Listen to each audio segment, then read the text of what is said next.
आतंकियों का कोई धर्म नहीं होता, ना ही उनकी कायराना हरकतों पर कोई हमदर्दी रखने वाला। लेकिन इन दिनों 38 आतंकियों के लिए कुछ लोगों की हमदर्दी देश के सामने आ चुकी है।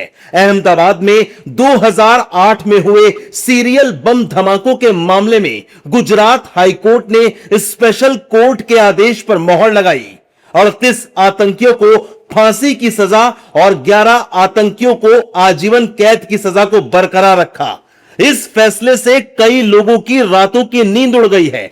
जमीयत उलेमा ए हिंद के अध्यक्ष मौलाना अरशद मदनी ने कोर्ट के इस फैसले को अप्रत्याशित और निराशाजनक बताते हुए सुप्रीम कोर्ट में चुनौती देने की बात कह दी है। मौलाना अरशद मदनी ने कहा कि गुजरात हाई कोर्ट के इस फैसले को सुप्रीम कोर्ट में चुनौती दी जाएगी। आरोपियों को फांसी से बचाने के लिए देश के प्रतिष्ठित आपराधिक कानून विशेषज्ञ वकीलों की सेवाएं ली जाएंगी और पूरे दृढ़ संकल्प के साथ उनका मुकदमा लड़ा जाएगा। हमें पूरा विश्वास है कि सर्वोच्च न्यायालय से इन युवकों को न्याय मिलेगा इंशाअल्लाह।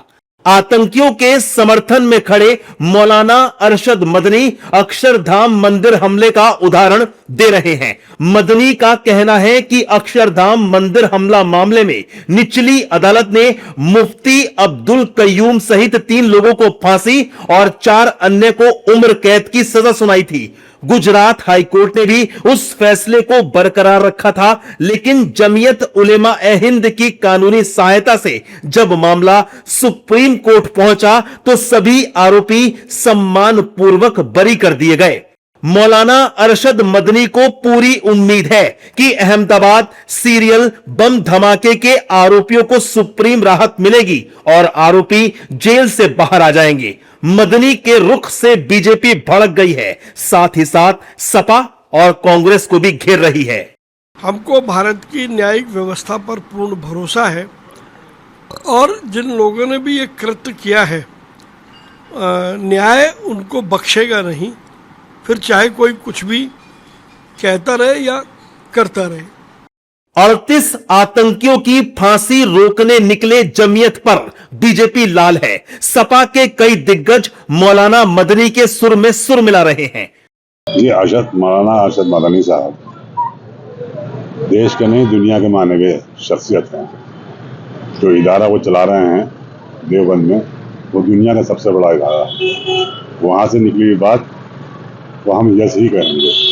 बिल्कुल सही कर रहे हैं वो, और हमारा समर्थन, हमारी दुआएं उन लोगों के साथ। उनका मौलिक अधिकार है कि वो अपर कोर्ट में अपील कर सकते हैं, तो उन्होंने अगर ऐसा कहा है तो उन्हें अपर कोर्ट में अपील करनी चाहिए, चाहे हाई कोर्ट से सुप्रीम कोर्ट जाना चाहिए।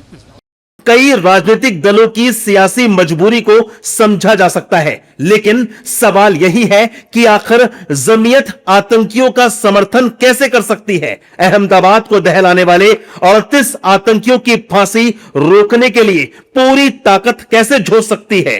आतंकियों का कोई धर्म नहीं होता कहने वाले लोग अब मौलाना मदनी के बयान पर चुप क्यों हैं?